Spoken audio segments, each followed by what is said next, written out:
कि चैनपुर में जमा बाबू जी जी मंत्री जी, भभुआ में आप, क्या आरजेडी इस बात को नहीं देखेगी कि दो दो मुसलमान प्रत्याशी, मुसलमान वोट किन मुद्दों पर देता है, वोटिंग पैटर्न क्या है मुसलमान का? भारत की राजनीति में मुसलमान उपेक्षित है। आरजेडी को लेकर आज भी लोग सशंकित रहते हैं कि पता नहीं, आपको नहीं लगता कि आप जनसेवा थोड़ा देर से स्टार्ट किए? नमस्कार, आप देख रहे हैं वंदे भारत समाचार।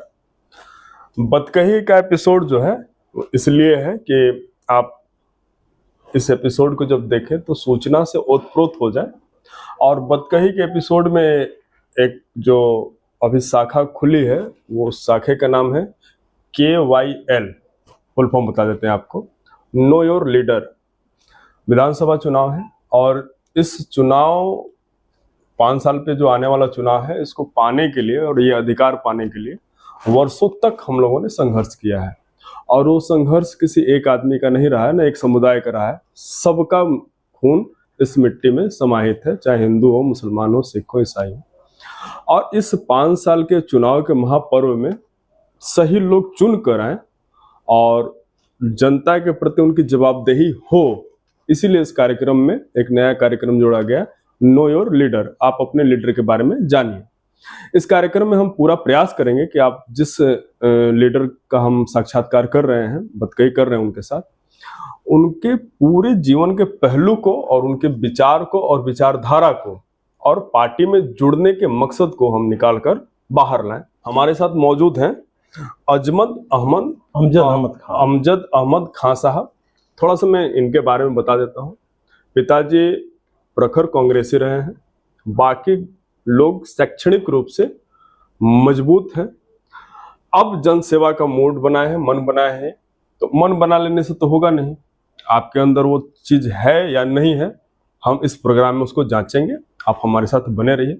सर, स्वागत है और इस्तकबाल करते हैं हम आपका अपने कार्यक्रम में। पहले तो आप लोगों का बहुत बहुत शुक्रिया जो हमारे यहाँ आए, हमारा इंटरव्यू करने के लिए बहुत बहुत धन्यवाद आप लोगों। सर, ये हमारी जिम्मेदारी है और हम जनता के पक्षकारिता करते हैं, हम जनता की दलाली करते हैं और जनता से जो सवाल होता है हम प्रतिनिधि से पूछते हैं। क्योंकि मैंने आपको परिचय में बोला था कि भाई 5 साल पे आता है और सब लोग इसके लिए मेहनत किए हैं कि हम आजाद हो जाएं। आपको नहीं लगता कि आप जनसेवा थोड़ा देर से स्टार्ट किए? जन सेवा तो हम लोग बहुत पहले से लगे हुए हैं। हमारे पिताजी लगभग 85 साल के हो गए, तो 70 साल तो हमको लगा, लगभग 50 साल तो लगा कि वो जनसेवा ही में लगे हैं। हम लोग उन्हीं के पुत्र हैं, तो हम लोग भी उनके साथ साथ चलते रहे हैं। राजनीति में जहाँ कहीं वो जाते थे, हम लोग भी पीछे पीछे लगे रहते हैं। तो ऐसा है कि हम लोग जनसेवा में हैं, लेकिन नया नहीं है हम लोगों के लिए। किसी पार्टी के साथ तो आप नया है जुड़े, पार्टी के साथ तो आप नहीं। हाँ, पार्टी नया है, लेकिन कांग्रेस के साथ हम लोग बहुत पहले से थे। कांग्रेस के साथ? हाँ, हम लगभग, हमारा उम्र लगभग 51 साल हो गया है लगभग। तो हम लग रहा है कि हम 20 साल से कांग्रेस में हैं। 20 साल से हर उसमें जाते थे, आते थे। ठीक है सर, हम समझ गए आपकी बात को। फिर आरजेडी को ज्वाइन किया आपने? आरजेडी हमको लगा कि आज का जो स्थिति है बिहार में, जो एनडीए को जो हरा सकता है तो वो आरजेडी ही है। और आदरणीय लालू जी, आदरणीय तेजस्वी जी के विचारों को, गरीब, शोषित, वंचित, इनके बारे में हमारे नेता बराबर सोचते रहते हैं।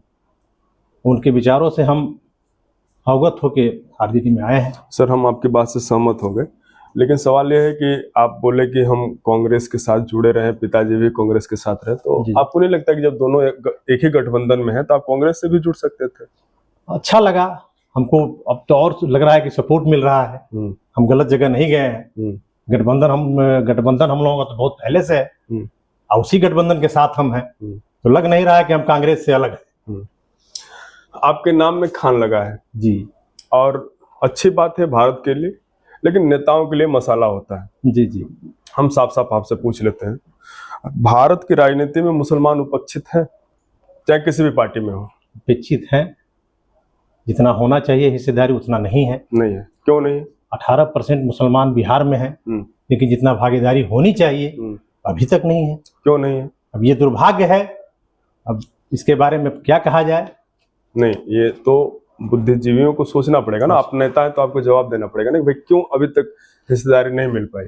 लेकिन लग रहा है कि अब हिस्सेदारी मिलेगी। सब पार्टियां सोच रही हैं मुसलमानों के बारे में कि इनको उचित हिस्सेदारी दिया जाए।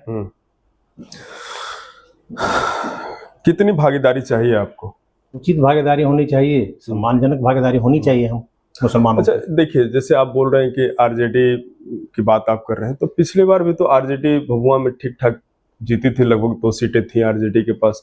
एक वहां से मोहनिया विधानसभा और एक भभुआ विधानसभा। 2 सीट नहीं थी, 3 सीटें थी। रामगढ़ भी आरजेडी ही चुनाव जीती, सुधाकर सिंह जीते थे। सुधाकर सिंह, लेकिन सुधाकर सिंह तो चलिए चले गए, सांसद बन गए। ये दोनों लोगों को आरजेडी नहीं रोक पाई। आपको नहीं लगता कि आरजेडी कमजोर स्थिति में है तब नहीं रोक पाई? नहीं, आरजेडी कमजोर स्थिति में नहीं है, आरजेडी बहुत मजबूत है। हमारा नेता भी बहुत मजबूत है, और जिस तरह से वो चल रहे हैं कमजोर स्थिति में तो कहीं से नहीं दिखाई दे रहे हैं। नहीं, फिर भी आपके 2 विधायक चले जाते हैं। अब चले गए तो आते जाते रहते हैं, तो आते जाते ही रहते हैं। अच्छा, एक बात बताइए हमको कि आप भी हम मुसलमान पर बात कर रहे थे, मुसलमानों में शैक्षणिक पिछड़ापन ज्यादा है।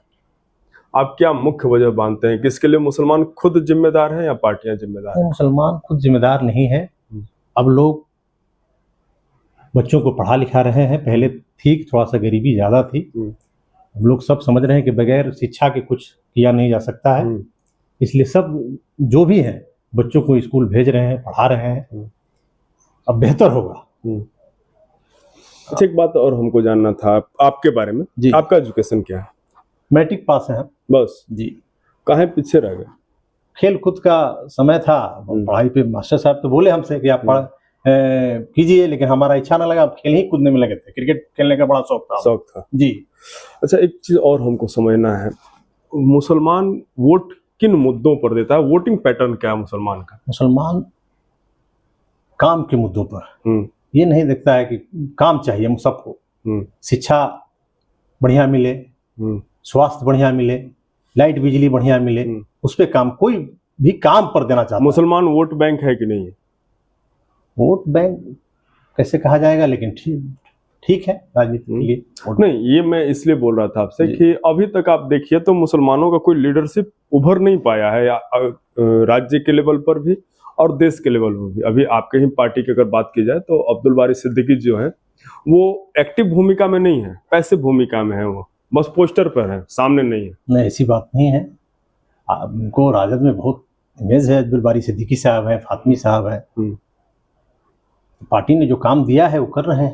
तेज प्रताप जी का अलग हो जाना आरजेडी को कमजोर करेगा? उनके जाने से कोई फर्क नहीं पड़ता है। तेज प्रताप के जाने से आरजेडी पे कोई नहीं फर्क पड़ता। हाँ, तेजस्वी यादव बस वही है कि बस लालू यादव के, आदरणीय लालू जी के लड़के हैं, और कोई फर्क नहीं है।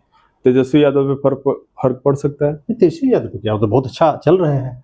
आप इस बात को मत भूलिए कि भाई टूटा है। भाई टूटने से नहीं होता है, वो तो जो भी पार्टी से अलग जाएगा उसके बारे में टूटना और जुटना कोई माने नहीं रखता है।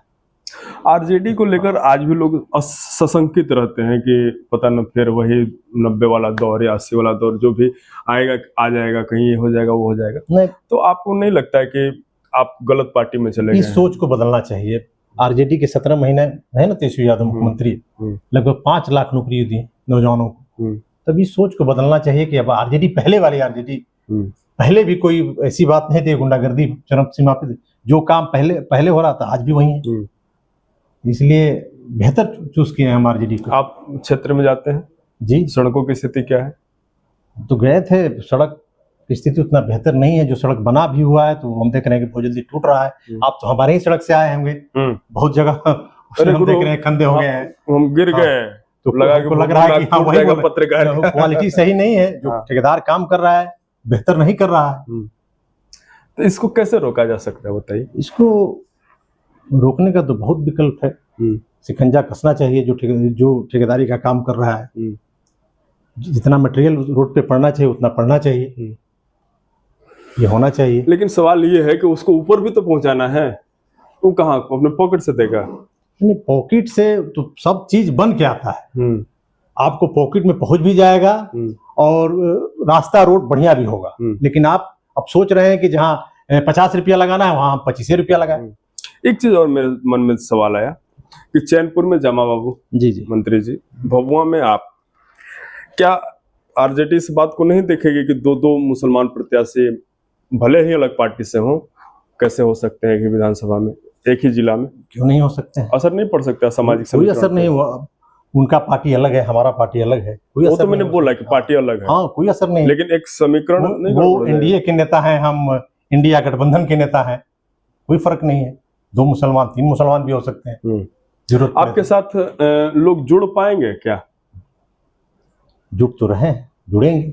नहीं, मतलब मैं इसलिए इस सवाल को बोल रहा था कि आज भी इस बात को नकारा नहीं जा सकता है कि, और खास करके इस दशक में हिंदू और मुसलमान के बीच खाई बढ़ी हुई है, चाहे किन्हीं कारणों से। तो क्या आपको नहीं लगता है कि पोलराइज हो सकता है? हमको तो नहीं लग रहा है। हम तो जहां भी जाते हैं हमको सब सम्मान देता है। हम ब्राह्मण जी के यहाँ भी जाते हैं तो हमको उतना ही इमेज मिलता है, राजपूत के यहाँ जाते हैं तो उतना ही इमेज मिलता है, हरिजन के यहाँ जाते हैं तो उतना ही। तो हमको तो नहीं लग रहा है कि कहीं से पोलराइज वाला सिस्टम है। वो सब चीज बदल गया है।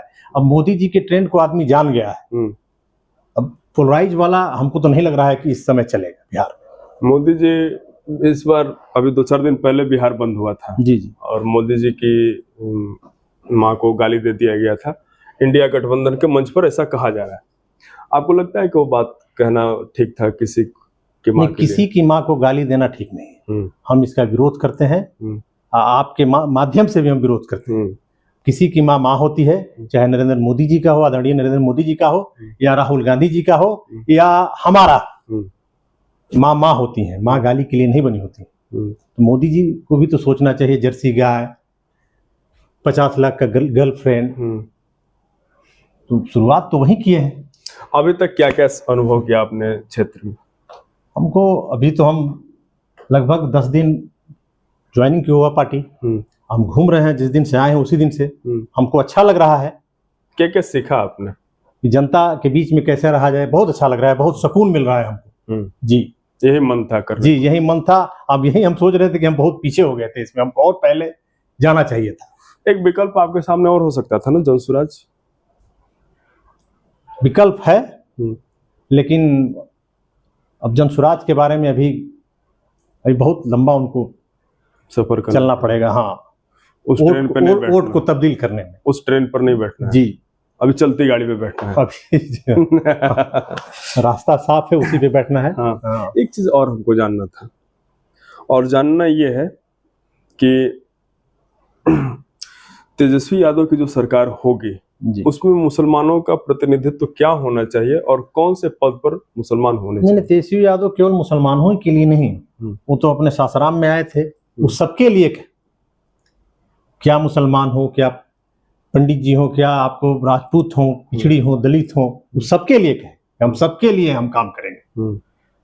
उसमें मुसलमान ही नहीं है कि केवल मुसलमान ही के लिए काम करेंगे। चलिए, आप कितना आश्वस्त हैं कि आपको टिकट मिलेगा या आपको ही टिकट मिलना चाहिए? हम तो अभी लगभग 100% स्वस्थ है कि हमको टिकट मिलना चाहिए।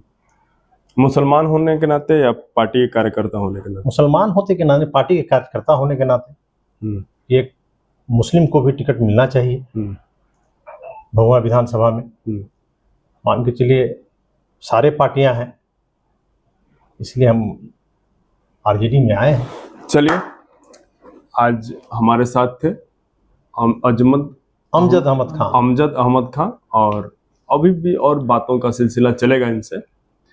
थोड़ा सा रेस्ट देते हैं, फिर आएंगे लेकर और सब पूछेंगे जो जो आप पूछे होंगे। नमस्कार, बहुत बहुत धन्यवाद आप लोगों को।